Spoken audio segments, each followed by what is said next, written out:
I'm Javier Palomares, and on behalf of the United States Hispanic Chamber of Commerce, welcome to Miami.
Welcome back. Welcome back.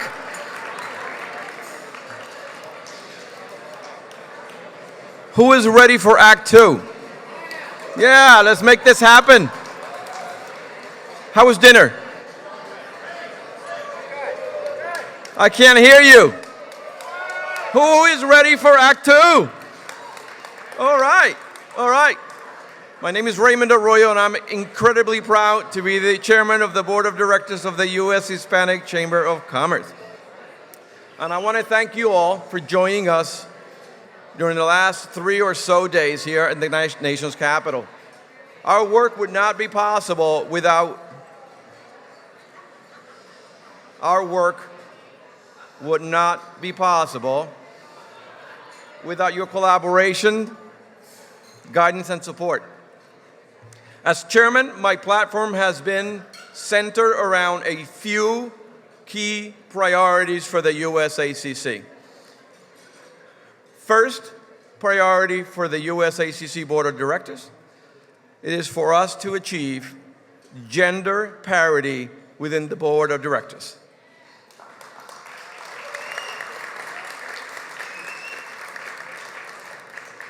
And through the tireless efforts of our chairman-elect and chairman of the governance committee, along with Nina Vaca, Don Salazar, we have achieved that goal. We are actually 50-50 on our board of directors today. Goal number 2, we're insisting that the Hispanic business community be at the forefront of the political dialogue, which gets us to where we are today, and we are the premier voice in our community today.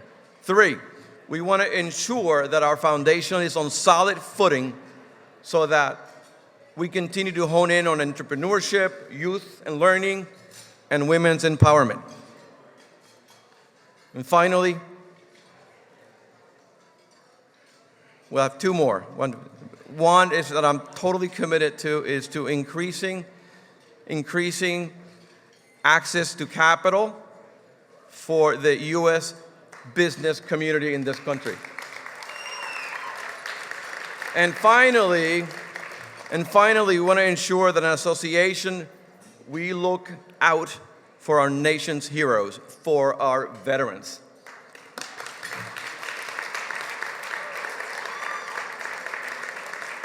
As a quick aside, I'll take a privilege of sharing with you that I was in New Orleans last week, and I had an opportunity to visit the World War II Museum.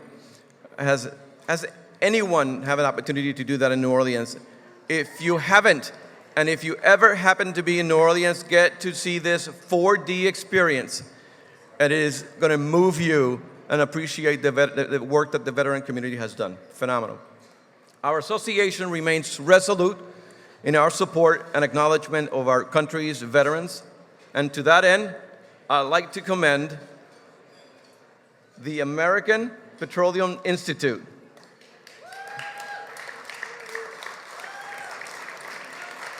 API's Veterans Energy Initiative provides opportunities in the oil and natural gas industry for our servicemen and servicewomen. Through this program, API is helping veterans transition back into the civilian workforce. There's no more honor than doing that. So thank you, API. Join me in thanking API for their leadership, please. The USACC stands firmly on the shoulders of our supporters.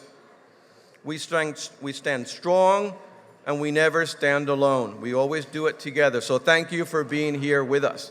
And now, it gives me tremendous pleasure to bring back my brother-in-arms, a visionary leader who, with the help of our board, our steadfast, committed board, has taken these organizations to new heights. Today, the USACC is at the forefront of the national debate, as is proven by this week. It is called upon by every political leader and business leaders in this country. And it is always represented strongly, fair, balanced, by our own Javier Palomares, President and CEO of USACC.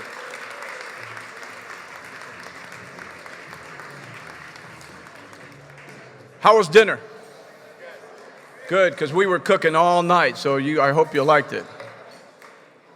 So, you know how I like to talk about things that are happening that are exciting, that, are hot off the presses? So you heard me talk about, and I referred to her as Regina Edwards from Wells Fargo. You remember the $665 million investment in our communities? You remember that, right? And the beautiful woman who stood up to accept our appreciation? Well, come to find out, because things are always changing, y'all. It's not Regina Edwards anymore. It is now Regina Hayward. Go ahead on. Another one off the market, fellas. I'm telling you. She is, again, Wells Fargo's Senior Vice President and Head of Corporate Supplier Diversity, and along with Denise Miles, who's seated over here with the Wells Fargo table, is responsible for our partnership. Ms. Denise, God bless you all very much. Thank you.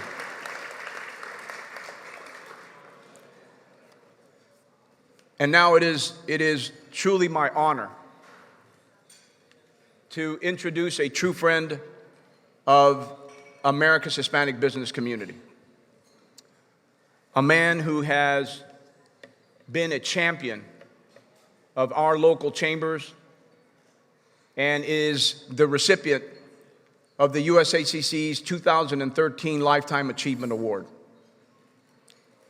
It is for these reasons and many more that 2 weeks ago, for the first time in our 37-year history, we were proud to travel to Arizona to endorse Senator John McCain for re-election to the United States Senate.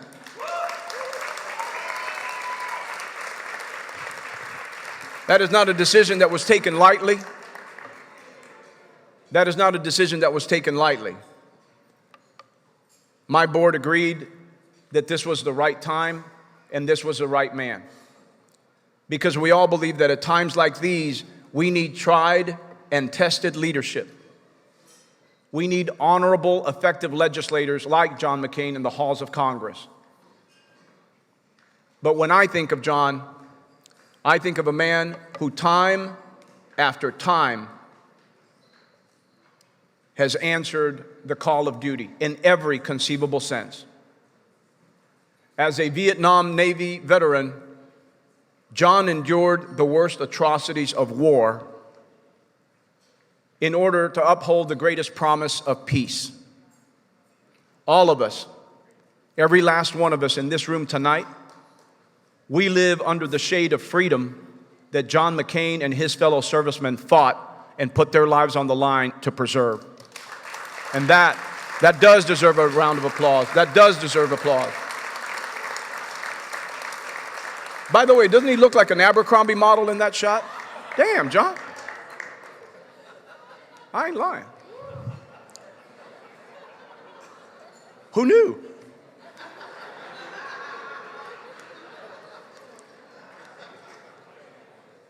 Before he was a United States Senator, John was a military man, where he first learned to place his love of country ahead of self-interest. He was held as a prisoner of war for almost 6 years. John McCain survived unimaginable torture and hardship. And it was in the infamous Hanoi Hilton, a POW camp in Vietnam, where he first met, for the first time, Navy Lieutenant Commander Everett Alvarez. Everett Alvarez had already been imprisoned. Some of us know. Everett Alvarez had already been in that prison for 3 years before John was captured. 52 years ago, in 1964, at the age of 26, Everett Alvarez, the grandson of Mexican immigrants, was the first American shot down in Vietnam.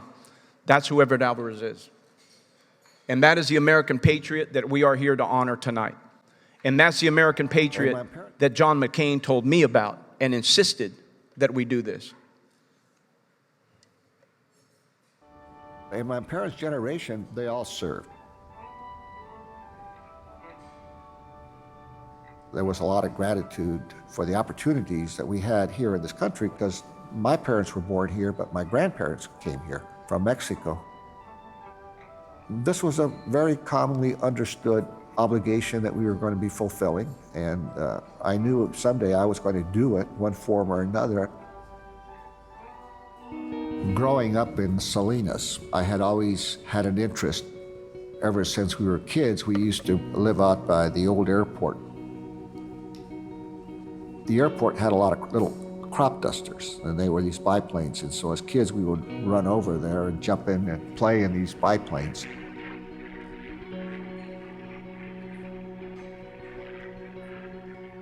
And it was a real thrill when I was a kid, like 12 years old. Guys I know would go up and take the exam to be a Navy pilot, and every one of them failed. Turns out I was qualified to go in the Navy flight training.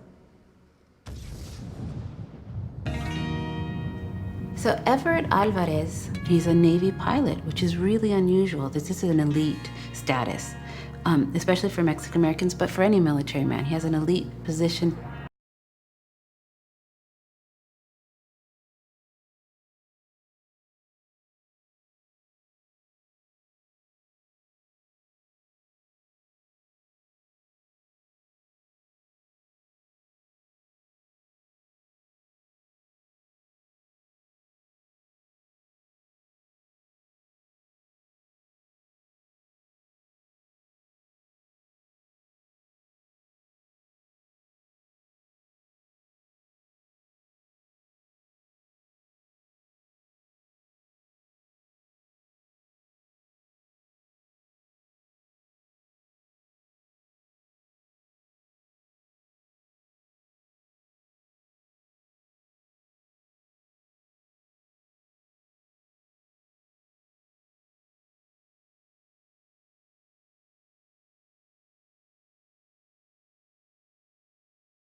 In that 8.5 year experience, I feel privileged in a way because of I was able to serve with some of the finest individuals that I have ever met. Other aviators who also were similarly shot down and held for a long time.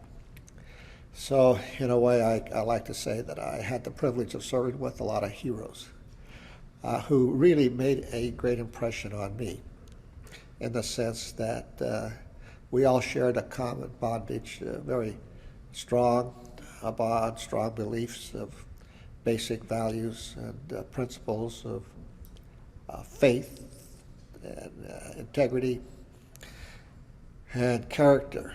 And amongst us, we developed a deep sense, I would say we had a deep sense of honor, which, by the way, was our motto, that someday we were going to come home and we were going to come back with our honor. Ladies and gentlemen, here to tell us more about his brother-in-arms is retired Lieutenant Navy Commander, Senator John McCain.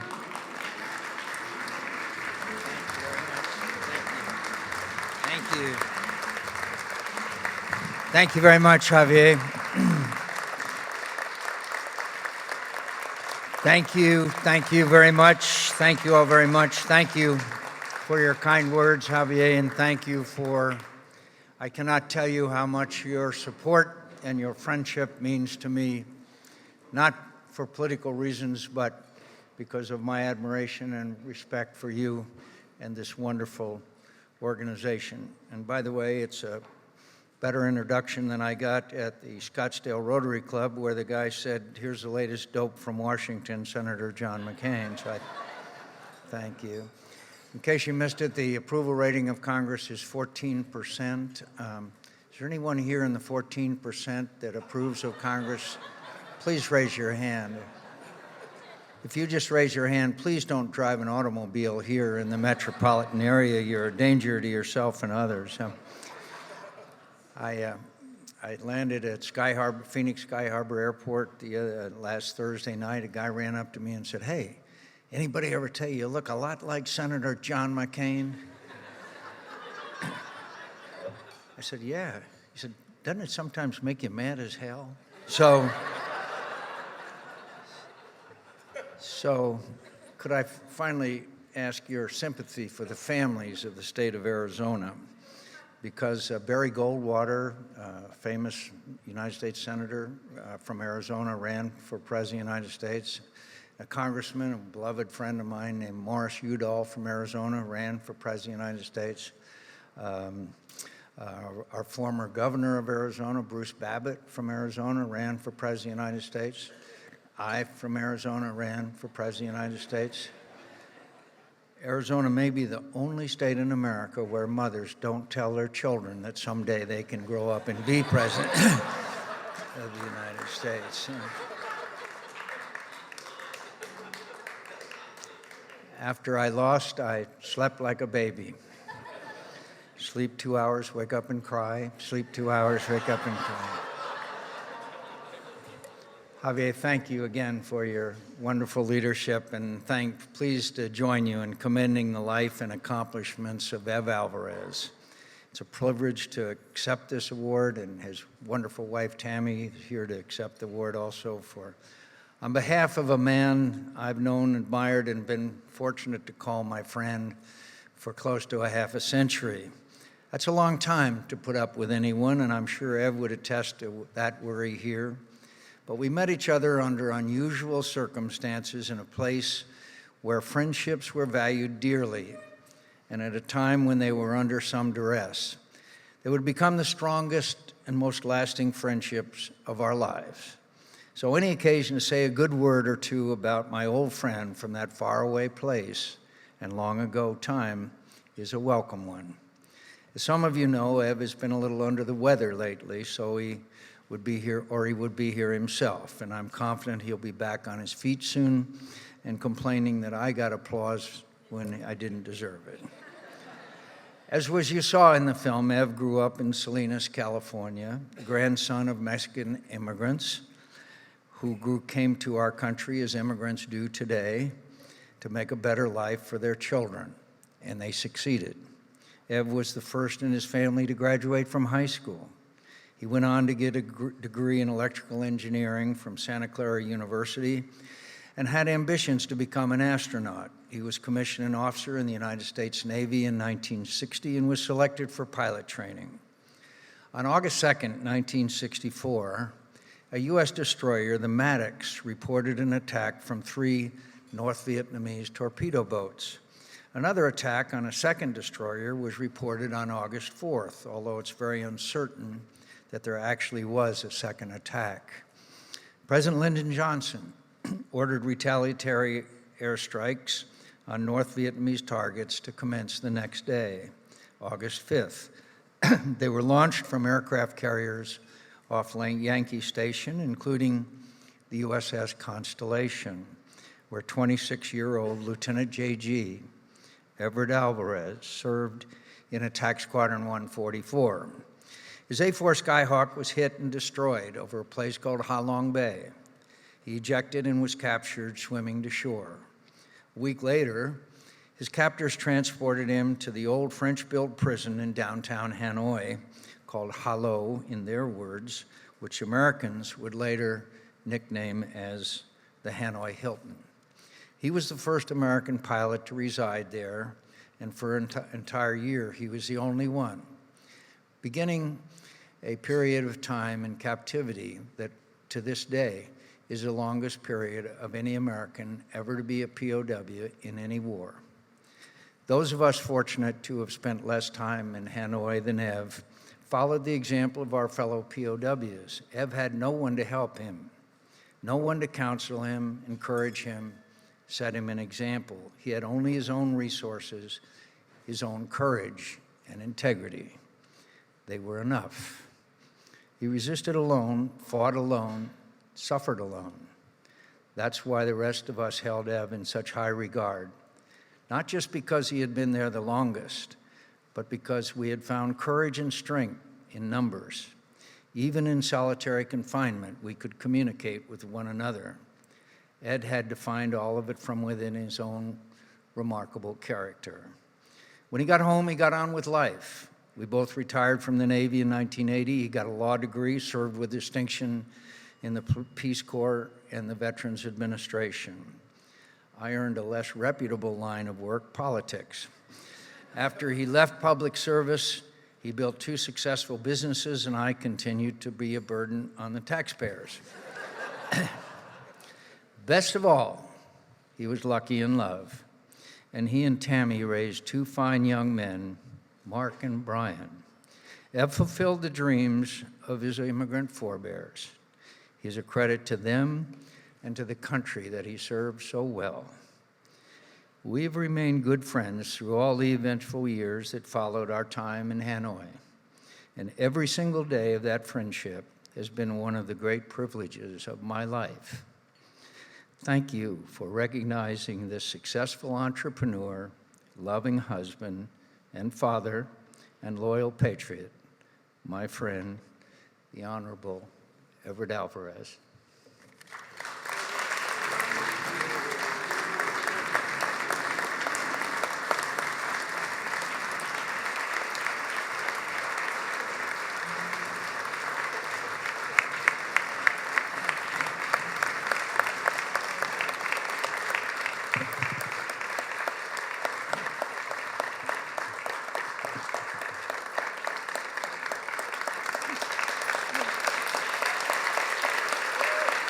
Thank you.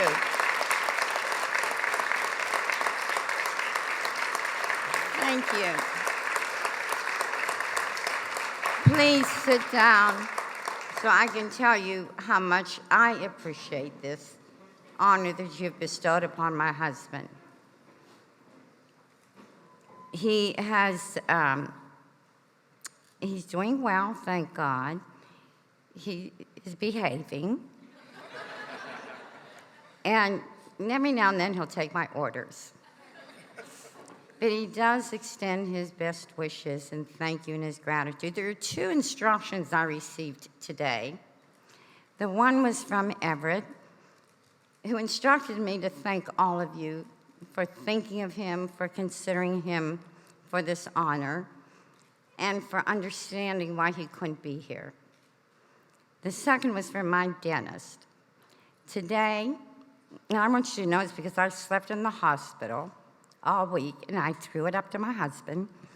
I had a little bit of an issue, so I went to the dentist today, and he said, Tammy, don't talk a lot. So I'll listen to both.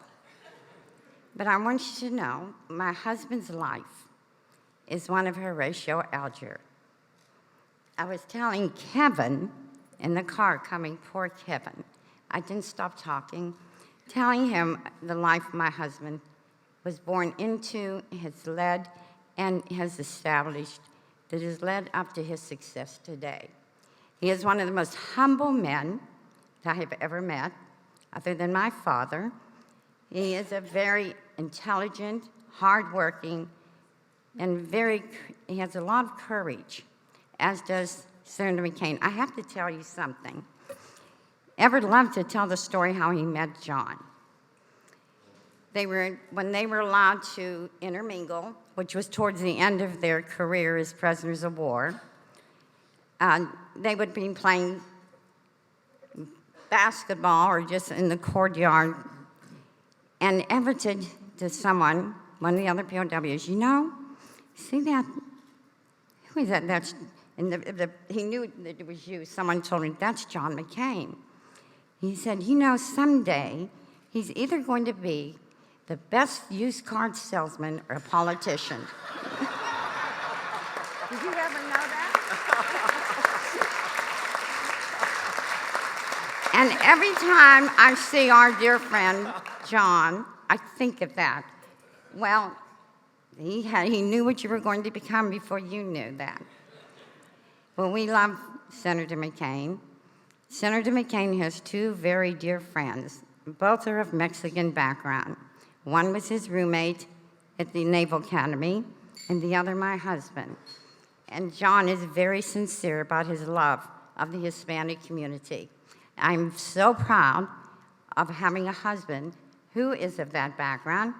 I'm of Syrian background, first generation, and I want you to know that our sons are two beautiful heritages. And I tell them every day, especially when they get kind of nasty and sarcastic with us. I am proud of it. But Everett definitely is the Horatio Alger story. And I'm sure a lot of you know who that is, or was. Are you familiar with his stories? The rags to riches? Well, I was telling Kevin in the car 2 weeks ago, where is Kevin? Poor Kevin and Ronald, the driver. Come here, Kevin. I didn't stop telling them stories of my father coming from Syria at the age of 17, becoming a successful physician, an Army doctor reserve, onto how he should be appreciative and ignore anything that is derogatory towards Mexican Americans or any Hispanics. Doesn't matter. It's what's in your heart and how you live your life that's important. And I want you to know, it used to upset me so much when people would say things to Everett, not knowing how brave and what a wonderful man, gentleman he is, and derogatory about his background. And I used to say to them, you know, it's the Mexicans and the Hispanics that serve our country. There are more that serve our country than a lot of the other ethnic groups, and I'm proud of that. And our son is serving our country. He's a Navy doctor with the Marines. And he has, as Senator McCain's son, he has served 2 tours in Iraq, one in El Assad and the other on the Syrian-Jordanian border. I have to tell you a story. Stop now. Okay. If my husband were here, he would do the same thing, but my husband would go like this, John. No, I'm not going to tell you that story. It's not too nice. Shall I tell you that? Both of our sons like to pretend they speak Spanish and Arabic. They don't speak either, unfortunately.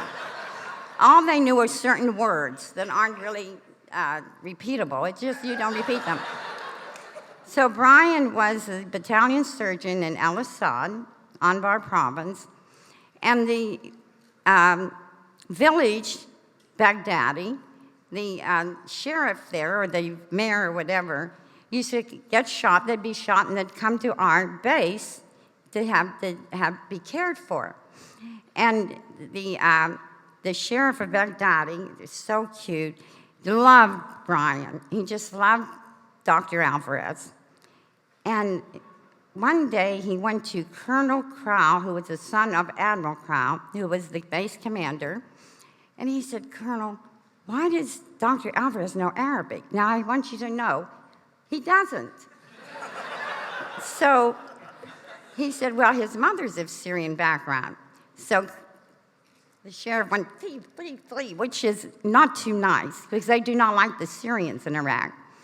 But he kept coming back to Brian, and even though he didn't like the fact he was of Syrian background, they remained very close until, unfortunately, the sheriff was killed. But we are very proud of being here. I say we because my husband's here in spirit.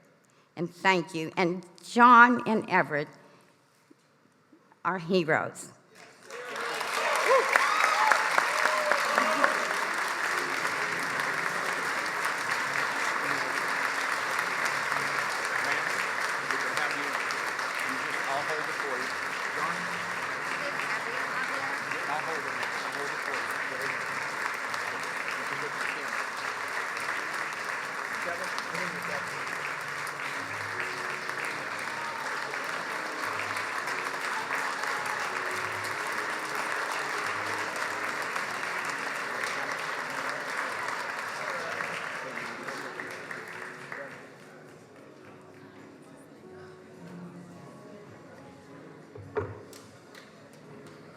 One more round of applause.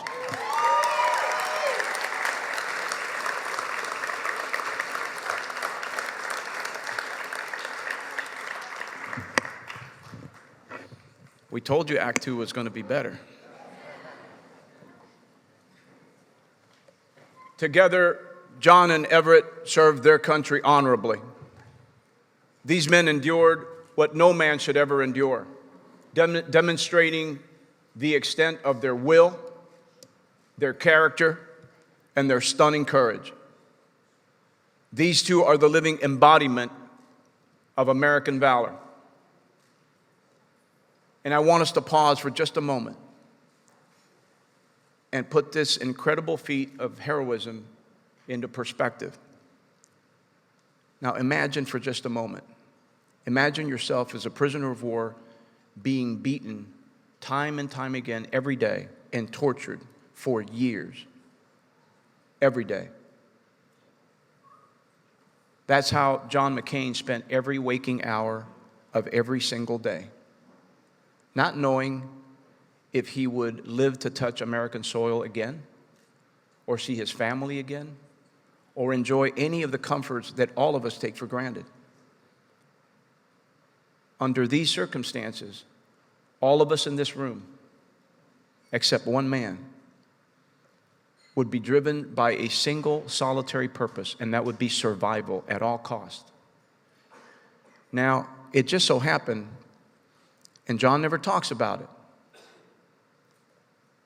it just so happens that John was the son of four-star Admiral Jack McCain. Jack McCain was the highest-ranking military officer and commander of all U.S. forces in the Vietnam theater. All of them reported to him, one man. The Navy, the Air Force, the Marines, the Army.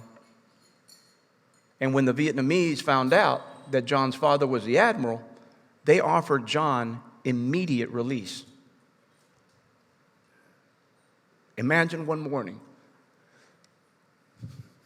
your captors come and offer you your freedom. But when given the opportunity to leave, John McCain chose to give his fellow servicemen an invaluable gift. Rather than embrace his own newfound freedom, he chose to stay. He stood behind. He stayed behind with those who were left behind, and he never, ever left their side. That is the true yet improbable story of John McCain.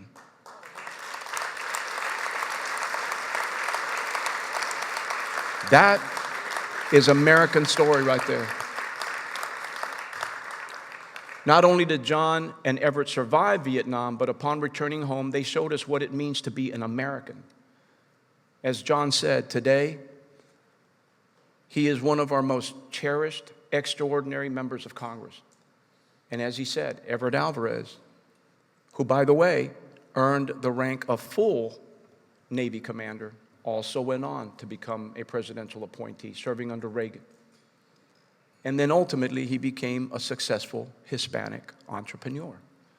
And that's how the circle gets closed. Everett is illustrative of everything the USHCC stands for. He is a true testament of hard work, dedication, honor, and courage.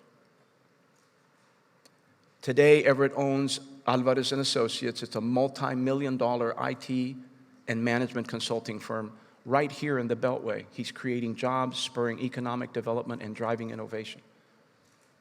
Both of these men were then and are now American heroes and American icons.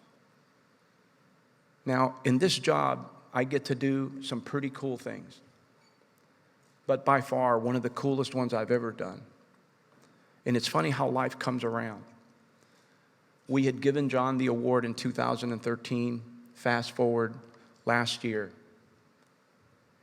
Donald Trump infamously declares that anyone who was captured is not a hero. Well, you know what? At the USHCC, that won't stand. We believe unequivocally that he is wrong. And I condemn that statement. I condemn that statement as one of the most disqualifying things ever uttered by a presidential candidate. That alone,